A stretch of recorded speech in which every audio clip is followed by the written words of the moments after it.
Welcome back to 10 Minutes of Astrology. My name is Shannon and I have been a practicing astrologer for over 15 years. I also do tarot, stichomancy, graphology, and other cool stuff. So stay tuned and we are going to dive into the chart, point out a couple of things, come back out and discuss it. So this new moon is happening on August 16th, 2023 at 5:38 a.m. That would be 9:38 Universal Time.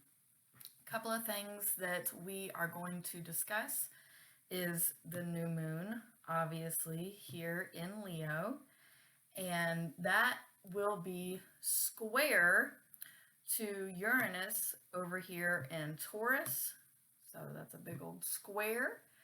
And it is going to be semi-sextile to Mars, which is a learning teaching. Mars is here in Virgo. Obviously, Mars and Uranus are trine during this. Something else that I want to discuss is going to be Mercury here, also in Virgo at a slightly different degree. And this is going to be in conjunct to Chiron here in Aries. So these are all of the things that we are going to discuss. I'm going to pull back out and we'll talk about it. The new moon in Leo. So that is at 23 degrees. And 23 is a very good number in this placement. The sun is in its home place. The moon is not. However, you're going to get those summertime vibes, those feel-good kind of things, especially if you are another fire sign or air. Anybody that is earth and water, those vibes, those kind of happy, fun vibes are might be a little much for you. So the sun and the moon are square to Uranus at 23 degrees. This is it's difficult, right? Squares are always very hard to handle. And Uranus is like eclectic and it's electric, and it's in Taurus, that's in the home, that's with your family, that's your basic needs. And you know, your basic needs may be changing.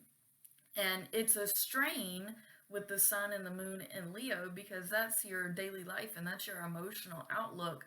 So this strained emotional outlook and your day-to-day things that are changing within the home and rocking your stability, and you might have an overwhelming sense of things just kind of going out of control, but it can be for the better if you allow it to be.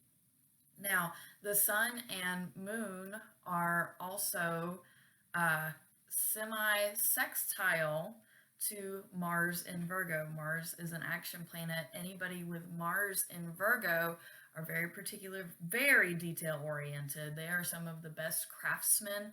They're, some of the best people that if you want a job done and a job done to perfection, get somebody with a Mars in Virgo. Mars is currently in Virgo, and this is semi-sextile, the sun and the moon. Well, Virgo comes after Leo, so Mars has to teach the sun and the moon, or daily life and how you internalize your feelings, kind of how to work. Leo is not really known how to work, so with Mars being here, we have to focus. So the sun and moon, your daily life and your emotions need to learn how to kind of overcome the grind and really nose to the grindstone and get it done and do your best, right? So Mars and Uranus are trine. It's a very beautiful thing to see because we are creatively working together in the home, focusing. It's a beautiful arrangement of the work ethic and the specificity of how particular and time sensitive things are, and doing it well in a Uranus type creative way in the home and in a comfortable setting. So that's really awesome. The last thing that I was going to touch on is the inconjunct between Mercury and Chiron. So Mercury is also in Virgo at a different degree. Chiron is in Aries. Mercury in Virgo, that's a place that it likes to be in. That's intelligent communication. It's being able to grow and take constructive criticism. The inconjunct is very irritating though. It is inconvenient.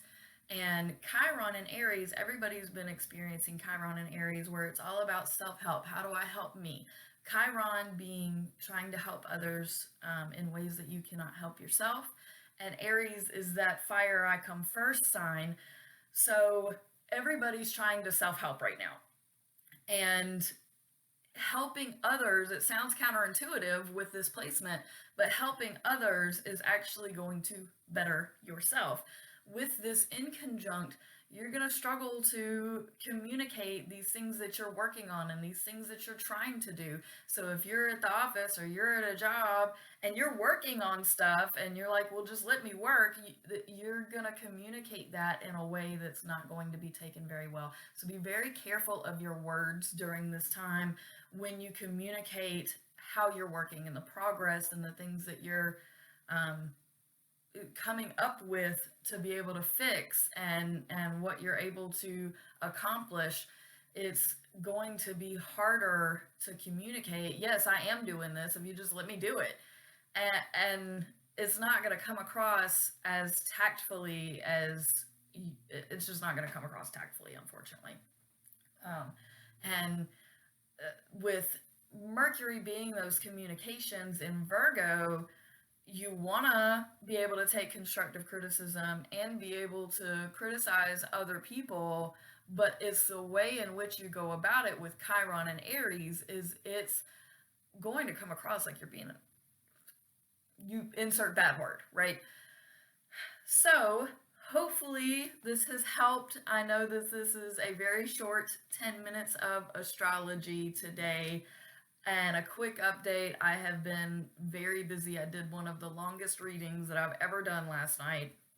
And it was a compilation of astrology and tarot with somebody that I did like the deepest dive for someone, person to person, that I could have done. It was a lot. It took several hours. And so I've been busy doing readings, I've been busy at my job, I've been busy making and editing videos and writing my book, which hopefully I plan to come out with it next year. But if you would like to make an appointment, I'm booking about 6 weeks out right now. You can absolutely go online to my website and order some bookmarks from me. That's the other thing that I've been doing is making all these bookmarks. And just trying to keep the hustle moving. You're always welcome to just reach out and chat. I'm cool with that too. I'm probably going to ask if you want to make an appointment, but I'm still offering free readings for 10 minutes. And yeah, so again, thank you so much for watching, following, subscribing, liking, everything. It's been beautiful to see how much all of this has really taken off. So I really appreciate y'all's time and good luck during this new moon. New moons are about newness. And even though it's not the most ideal time to start new projects, if you did, it's not the worst time to do it. So you may be coming into a new job or just something new with Leo, with the family, with your creativity that I really encourage you to go further with. So peace out, fam.